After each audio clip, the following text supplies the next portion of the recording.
অল্প মশলা এবং তেল দিয়ে খাসির মাংস রান্না করলেও মাংসে কোনো গন্ধ লাগবে না। খাসির মাংস রান্নার সময় সবাই একটু ভয়ে ভয়ে থাকে যে মাংসে খাসির গন্ধ লাগবে কিনা, কারণ মাংসে গন্ধ লাগলে সেই মাংসটা খেতে একটুও ভালো লাগে না। অনেকেই তো গন্ধের ভয়ে খাসির মাংস খাওয়াই ছেড়ে দিয়েছেন। আমি আজ আপনাদের এমনভাবে খাসির মাংস রান্না করে দেখাবো, রান্নাটা অল্প তেল মশলাই হবে কিন্তু কোনো ধরনের বাজে গন্ধ লাগবে না এবং মাংসটা একেবারেই সফট হয়ে যাবে, খেতে ভীষণ মজা লাগবে। চলুন রান্নাতেই চলে যাওয়া যাক। হ্যালো সবাইকে, কেমন আছেন সবাই?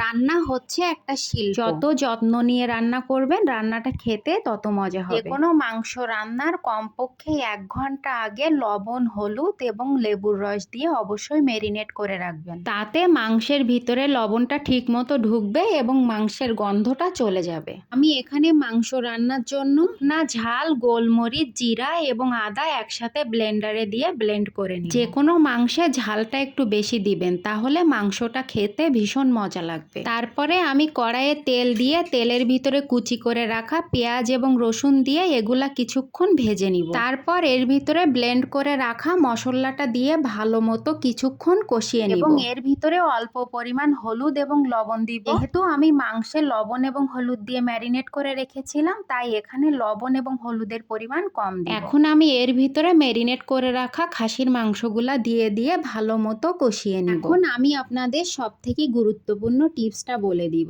অবশ্যই মাংসটা সুন্দর মতো কষিয়ে নিতে হবে, তাহলে খাসির যে বাজে গন্ধটা আছে সেটা আর থাকবে না। যে কোনো মাংস রান্নার সময় যত বেশি কষিয়ে নেওয়া হবে মাংসটা খেতে তত বেশি মজা হবে এবং মাংসের ভিতরে লবণ এবং মশলা ভালো মতো ঢুকবে এবং সিদ্ধটাও অনেক ভালো হবে। এখন আমি মাংসের সাথে পরিমাণ মতো গরম জল দিয়ে দিব। খাসির মাংস রান্নার সময় আপনারা পারলে অবশ্যই গরম জল ব্যবহার করবেন, এতে মাংসটা খেতেও ভালো লাগে, সিদ্ধটাও অনেক ভালো হয়। অনেকেই হয়তো গরম জল ব্যবহার করেন, অনেকেই হয়তো করেন না। ব্যবহার করেন না, টিপসটা তাদের জন্য।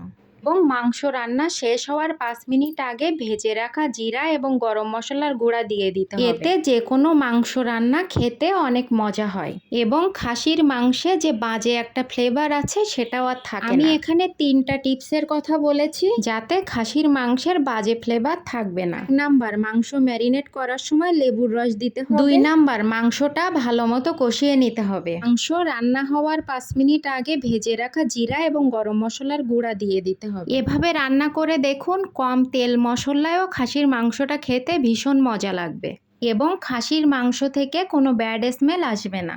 যারা ব্যাড স্মেলের ভয়ে খাসির মাংসটা অ্যাভয়েড করে চলে তারাও এভাবে রান্না করলে অনায়াসে খেয়ে নেবে। এভাবে রান্না করে অবশ্যই আমাকে জানাবেন কেমন হয়েছে। আজকের মতো এই পর্যন্ত, অবশ্যই দেখা হবে পরবর্তী কোনো ভিডিওতে। ততক্ষণ সবাই ভালো থাকবেন, সুস্থ থাকবেন এবং প্রমাস স্টোরির পাশে থাকবেন।